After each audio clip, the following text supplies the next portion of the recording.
So, Alex, we're going to talk Denver Nuggets. They've been in the news recently, especially for Ty Lawson.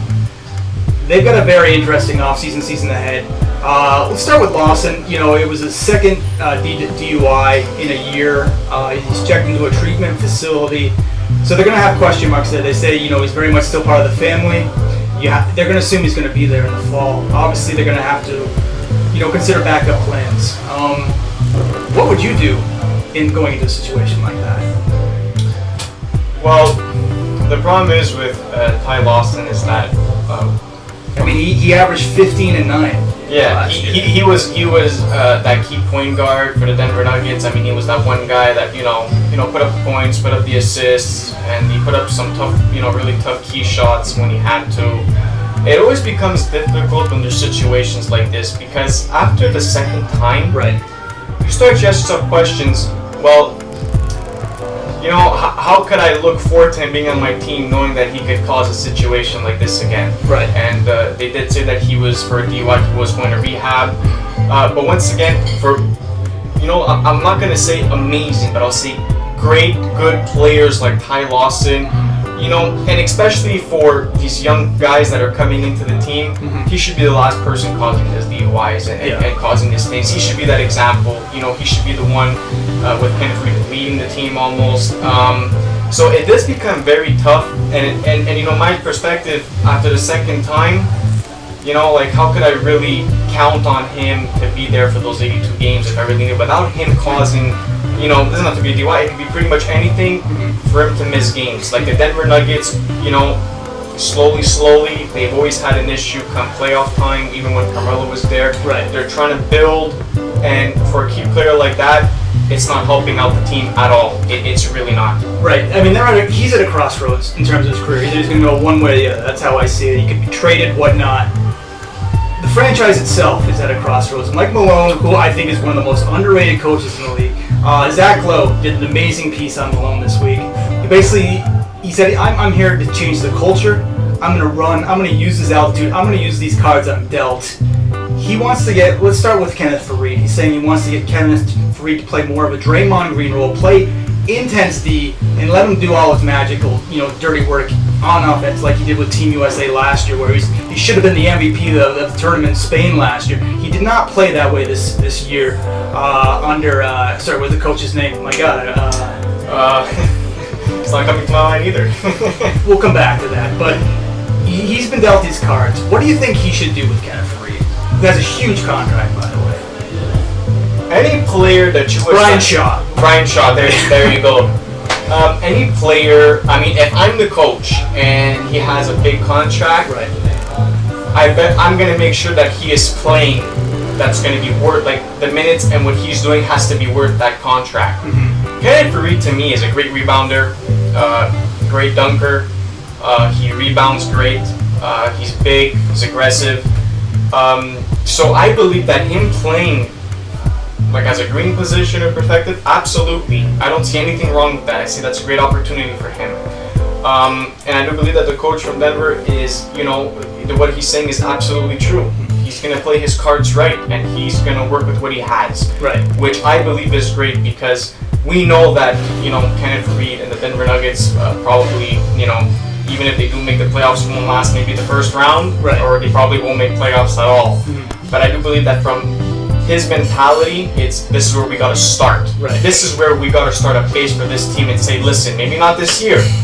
Next year we might have that chance, but the year after we're going to be up and running. Which basically means that Kenneth Faried, he is the player of the Denver Nuggets. He is that franchise player. He is that franchise player that people want to see.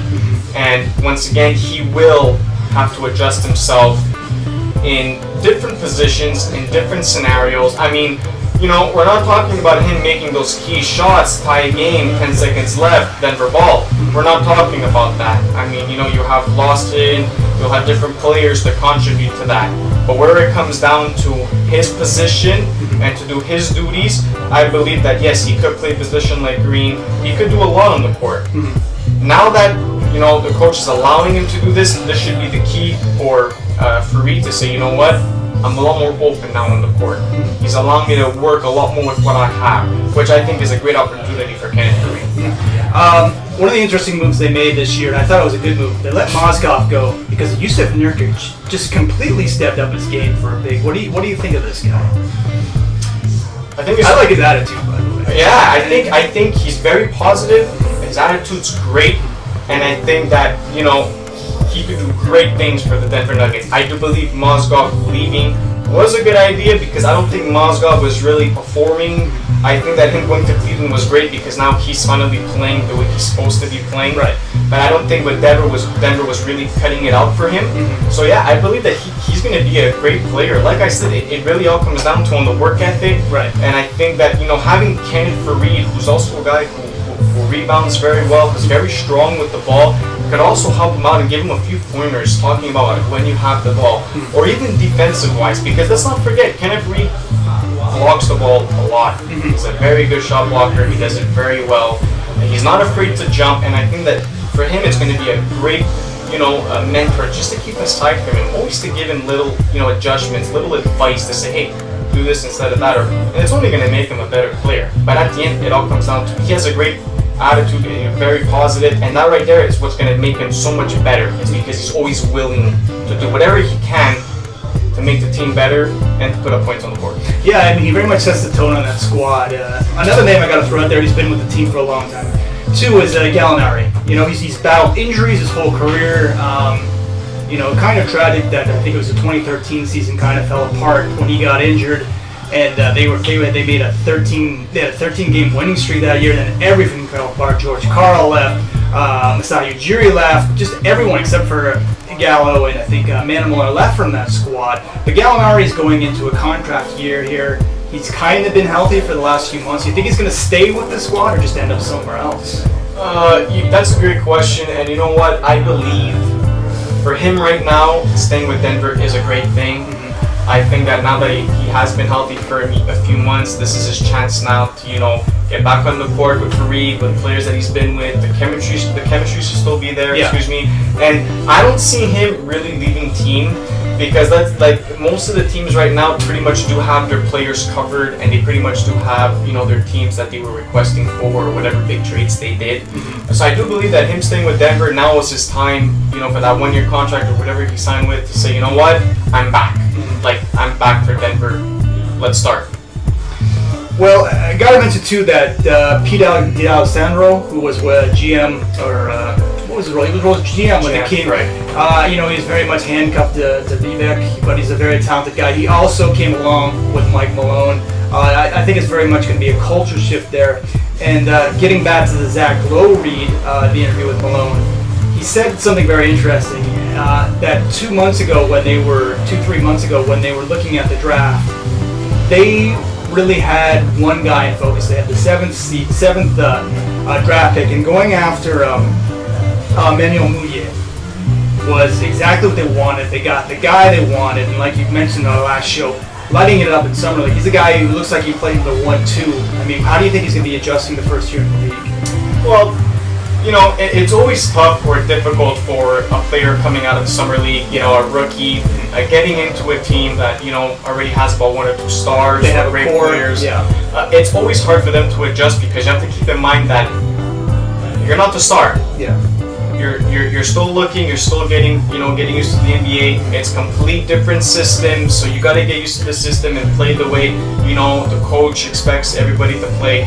But I do believe that he will be phenomenal. I do believe that he will come off the bench, and like he's doing now, it's not the matter of the points that he's putting up, because we know and we've seen that he could score and that he could assist. Right. What I love about him though is that he's very unselfish, and he wants to win. Yeah. He wants to score. He will do whatever it takes to put that ball in the hoop and to do whatever it takes, to make that big shot. Doesn't necessarily mean he's going to take him that first year, but for Muday's perspective, he shouldn't be looking at making that huge impression that first year. He's not a LeBron James or Kobe Bryant. It's the small steps, and then in the next, year or two, I don't see why he doesn't end up being a starting on that team if he plays his cards right. He's a phenomenal player. He's good at, shooting, layup. He's good with both hands. He's aggressive. He's phenomenal. Fascinating too by his personality. He seems to be very much a charismatic guy, and rocking the Dikembe Mutombo retro jersey at Summer League. He seems like he's really buying into the franchise history, which is a really important part of the process to help really rebuild this team.